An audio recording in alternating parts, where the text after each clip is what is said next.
নমস্কার, দেখছেন জেসিএম মেন্টর। আমি অলোক। আধার কার্ড ডিঅ্যাক্টিভেট কেন? দুটি কারণের জন্য আধার কার্ড ডিঅ্যাক্টিভ হচ্ছে। প্রথমত, যারা অন্য দেশ থেকে এসছে পাসপোর্ট ভিসা করে তারা আর ফেরত যাননি। সেকেন্ড, যারা আধার কার্ড 4-5 বছরের মধ্যেও আর ব্যবহার করেননি। এবার স্টেপ বাই স্টেপ বিস্তারিত বলছি। ভিডিও স্কিপ করলে কিছু বুঝতে পারবেন না, ভিডিও দেখার প্রয়োজন নেই, তো আগেই চলে যান। যারা সম্পূর্ণ দেখবেন দেখে থাকুন। আগের ভিডিওতে একটু খামতি ছিল, আমি স্বীকার করছি। এই ভিডিওতে সম্পূর্ণ পরিষ্কার হয়ে যাবে। যেটা দুটো আমি কারণ বললাম ডিঅ্যাক্টিভেটের জন্য। প্রথমটা হচ্ছে যারা অন্য দেশ থেকে বা বাংলাদেশ থেকে এসছেন পাসপোর্ট ভিসা করে, তারা আর ফেরত যাননি।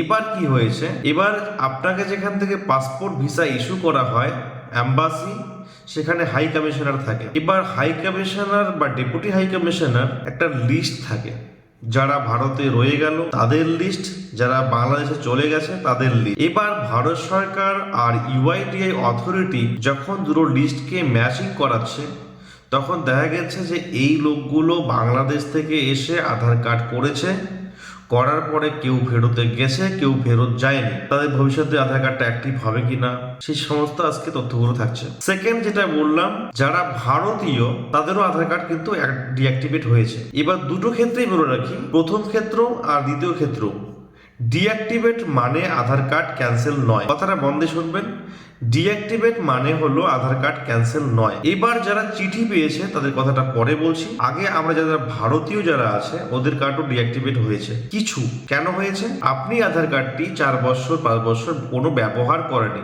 মানে সেই আধার কার্ড দিয়ে কোনো অথেন্টিকেশন হয়নি। আপনার এইপিএস সিস্টেম, আধার এনাবেল পেমেন্ট সিস্টেম। সেকেন্ড, আপনার আধার দিয়ে যে কোনো অথেন্টিকেশন, সেটা রেশনে হতে পারে, সেটা ব্যাংকিং হতে পারে, সেটা ইনকাম ট্যাক্স ডিপার্টমেন্ট হতে পারে। যদি কোনো অথেন্টিকেশন না থাকে 4 বছরের মধ্যে 5 বছরের মধ্যে, সেটা কিন্তু ডিঅ্যাক্টিভেট হয়ে যায় বা হয়ে যাচ্ছে। আমি আধার ডিপার্টমেন্টে আধারে কাজ করেছি, এখনও কাজ করছি, তো একটা এক্সপিরিয়েন্স আমার আছে, সেখান থেকে আমি বলছি যে এই সমস্যা কিন্তু আসে। এবার যারা ভারতীয় চিঠি পাননি অথচ আপনার আধার কার্ডটা ডিঅ্যাক্টিভেট হয়ে গেছে, সেই ক্ষেত্রে কিন্তু আপনার কার্ডটি অ্যাক্টিভ করা যাবে। ফুল বায়োমেট্রিক করলে পরে আপনার আধার কার্ডটা আবার জীবিত হয়ে যাবে। এবার যারা বাংলাদেশি চিঠি পেয়েছেন, চিঠির মধ্যে লেখা আছে যে আপনার রিজনটা for your stay in India are not fulfil, ঠিক আছে, যেটা বলা হলো একটু আগে, যে আপনি পাসপোর্ট ভিসা করে এসছেন অথচ ফেরত যাননি। এবার হাই কমিশনার থেকে পুরো লিস্ট চেয়ে পাঠিয়েছিল। এবার পুরো লিস্ট যখন পেয়ে গেছে ইউআইডি অথরিটি, ডাটাবেসটা ম্যাচ করানো যায়।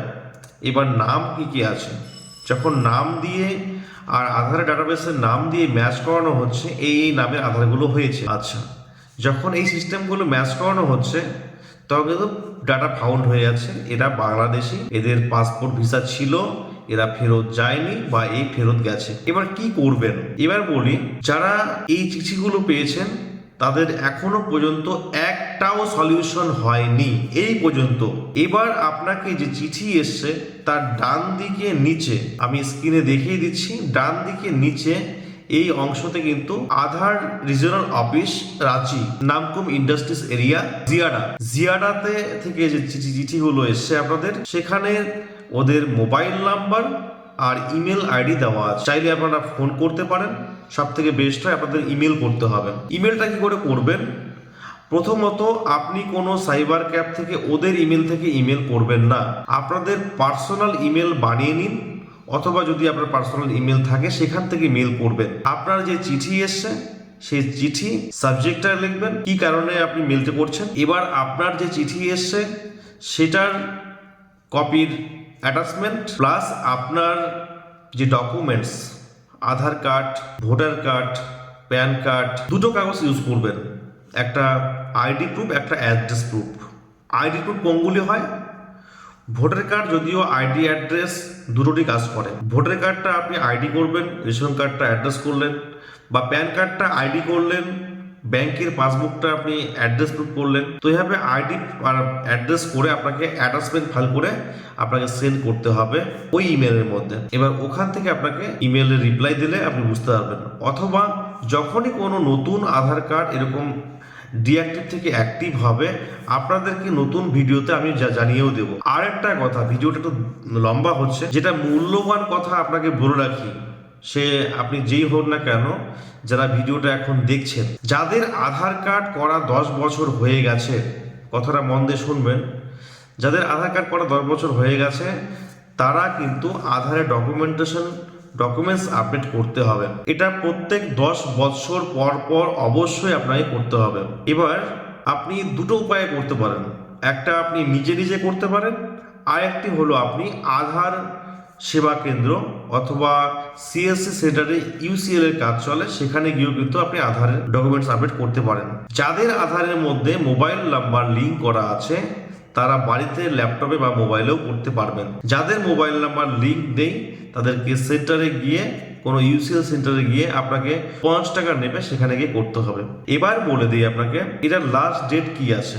অনেকবার ডেট বাড়িয়ে এক্সটেন্ড করে এবার লাস্ট ডেট করা হয়েছে 2024 14ই মার্চ। এবার এটার কারণটা কি, আপনার যে কোনো সরকারি সুবিধা পেতে গেলে, যেমন পিএম কিষাণ, সেন্ট্রাল গভর্নমেন্টের যে স্কিমগুলো আছে বা রাজ্যের স্কিমগুলো আছে, সেখানে কিন্তু আধার রিলেটেড অনেক কাজগুলো আছে। যেমন আপনার রেশন কার্ডের কাজ আধার দিয়ে হয়, ব্যাংকিং হয়, সেই কাজগুলো থেকে কিন্তু আপনারা বঞ্চিত হতে পারেন।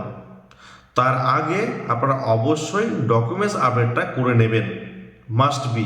এটা করলে পরে আপনাদের আর চিন্তা থাকবে না, ডিঅ্যাক্টিভেটও হবে না। তো 14ই মার্চের আগে আপনারা ডকুমেন্টস আপডেটটা নিজে করলে সম্পূর্ণ ফ্রি, সেলফ পোর্টালে। আমি পোর্টালের আইডি দিয়ে দিচ্ছি, স্ক্রিনে দেখে নিন। আর আপনি মোবাইল নাম্বার না থাকলে যে কোনো আধার সেবা কেন্দ্র গিয়ে করতে পারেন। তো নেক্সট আপডেটের জন্য তৈরি থাকুন, আপনারা বেল আইকনে প্রেস করে রাখবেন। যখনই কোনো ভালো রিপোর্ট আসবে ডিঅ্যাক্টিভের সম্বন্ধে আপনাদেরকে সবার আগে পৌঁছে দেবো আপনাদের মোবাইলে। তো বন্ধুরা, আজকের মতো এইটুকুই, দেখা হবে পরের ভিডিওতে। শুভরাত্রি।